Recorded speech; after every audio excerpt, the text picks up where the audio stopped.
July 1st, 2021 Hebrews 7:15-28. God's Word of Faith. Introduction. Hebrews 7:15-28. In yesterday's reading we learned that Jesus became a high priest forever, in the priestly order of Melchizedek, 6:20, which is repeated in today's reading, 7:17, and quoted from Psalm 110:4. God sent Jesus to make a new agreement with God's people. In it, God makes a new promise that goes beyond the promises God gave to Moses and the people of Israel.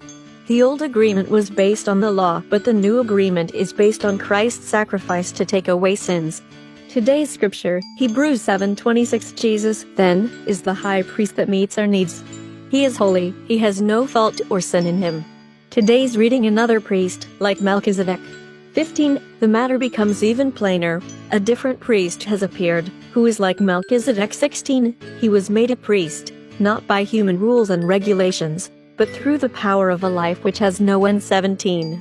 For the scripture says, "You will be a priest forever," in the priestly order of Melchizedek. 18. The old rule, then, is set aside, because it was weak and useless. 19. For the law of Moses could not make anything perfect.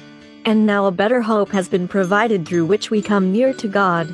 20. In addition, there is also God's vow. There was no such vow when the others were made priests. 21. But Jesus became a priest by means of a vow when God said to him, "The Lord has made a solemn promise, and will not take it back. You will be a priest forever." 22. This difference, then, also makes Jesus the guarantee of a better covenant. 23. There is another difference. There were many of those other priests, because they died and could not continue their work. 24. But Jesus lives on forever, and his work as priest does not pass on to someone else. 25. And so he is able, now and always, to save those who come to God through him, because he lives forever to plead with God for them. 26. Jesus, then, is the high priest that meets our needs. He is holy, he has no fault or sin in him. He has been set apart from sinners and raised above the heavens. 27. He is not like other high priests. He does not need to offer sacrifices every day for his own sins first and then for the sins of the people. He offered one sacrifice, once and for all, when he offered himself. 28. The law of Moses appoints men who are imperfect to be high priests. But God's promise made with the vow, which came later than the law, appoints a son, who has been made perfect forever. Reflect in biblical times, priests made sacrifices as an act of thanksgiving and to seek God's forgiveness for the sins of the people. According to verses 20-28, what is the difference between the sacrifice Jesus offered and the ones offered by the priests and high priests of Israel? What does Jesus' sacrifice mean to you?